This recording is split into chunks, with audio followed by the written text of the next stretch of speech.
Nah, dalam posisi ini saudara, tidak ada manusia yang minta Allah untuk turun, kecuali Allah yang berinisiatif untuk turun untuk menyelamatkan manusia seperti nubuatannya pada Kejadian pasal yang ketiga.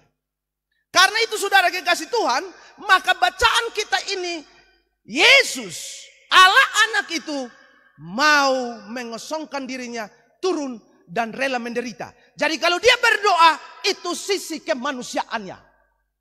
Sisi kemanusiaannya. Loh, kok Allah bisa jadi manusia? Ya bisa. Kalau Allah tidak bisa menjadi manusia, itu bukan Allah namanya. Karena yang namanya Allah harus bisa jadi apa saja. Tergantung maunya, tergantung otoritasnya, kekuasaannya. Jadi kalau Allah itu tidak bisa menjadi manusia, bukan Allah. Jadi masuk akal adalah Allah menjadi manusia. Jadi sementara ini ketika dia berdoa kepada Allah, ini sisi kemanusiaannya. Maka ada 4 Injil, yaitu 3 Injil sinoptik dan Injil Yohanes. 3 Injil ini yang disebut dengan teologia dari bawah, yang berbicara dari sisi kemanusiaannya. Kemanusiaan Allah, yaitu Yesus. Sedangkan kalau Injil Yohanes itu disebut teologia dari atas, atau berbicara menekankan kealahan daripada Yesus. Dalam posisi ini saudara, maka Yesus sebagai manusia, maka dia berdoa.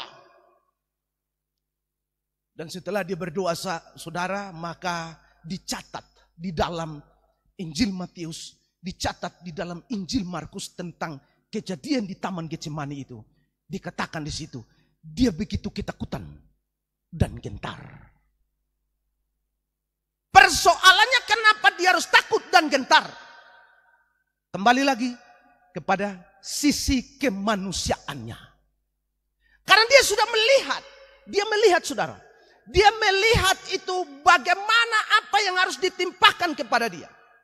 Yaitu dosa seluruh umat manusia sebelum Yesus, bersamaan dengan Yesus, manusia sesudah Yesus, sesudah kita, seluruh dosanya itu ditimpakan kepada dia. Maka penderitaannya luar biasa. Beda saudara, kalau saudara berbuat salah, lalu saudara dihukum karena dosa saudara, itu beda. Saudara boleh disalibkan karena dosa saudara, itu beda. Dari seluruh jutaan manusia, ribu-ribu manusia jutaan, itu ditimpakan kepada satu orang. Itu beda. Itu beda. Saudara, itu sangat beda. Kalau misalkan saya, Pendeta Nelson Lim, salah, lalu dihukum, itu karena dosa saya sendiri. Penderitaan saya sendiri. Tapi kalau ini dosa 1, 2, 3, 4, 5, 7, 8, 9 sampai dengan yang ada di rumah semua ditimpakan ke satu orang, penderitaannya itu, cambukannya itu bukan cambukan untuk dosa satu orang. Cambukan itu cambukan untuk banyak orang ditimpakan kepada Yesus. Maka dia lihat penderitaan itu sangat luar biasa. Maka dia begitu ketakutan. Bahkan Alkitab mencatat, bacaan kita mengatakan bahwa dia mengalami yang disebut dengan hematohidrosis, atau karena ketakutan yang berlebihan, maka pembuluh darahnya itu pecah, keringatnya itu keluar bercampuran dengan darah.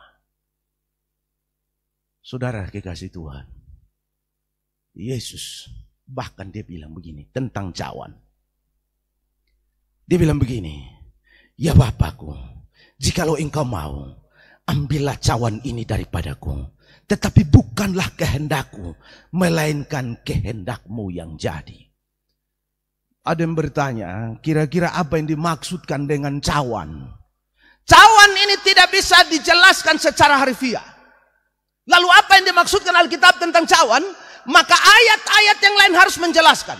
Jadi ayat yang ini bisa menjelaskan ayat yang lain. Itu cara penafsiran yang benar.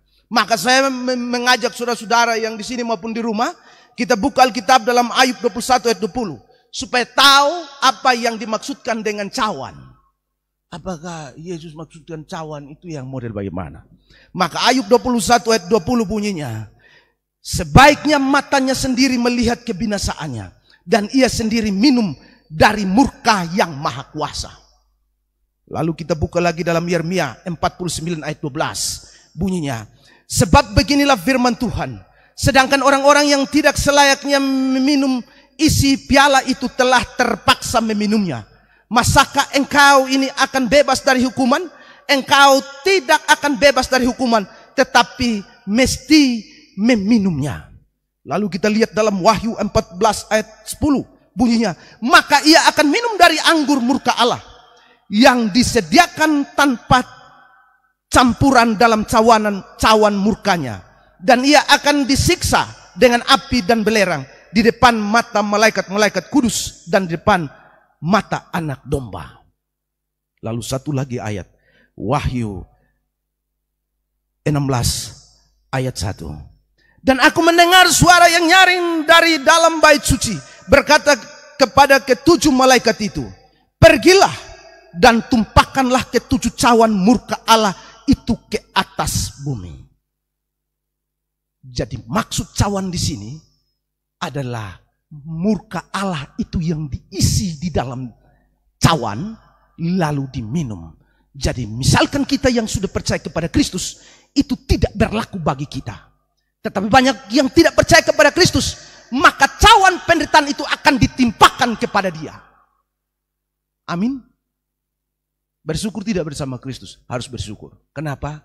Karena cawan murka Allah itu Yesus telah menggantikan. Makanya dia mengatakan Yesus itu menderita supaya kita jangan menderita.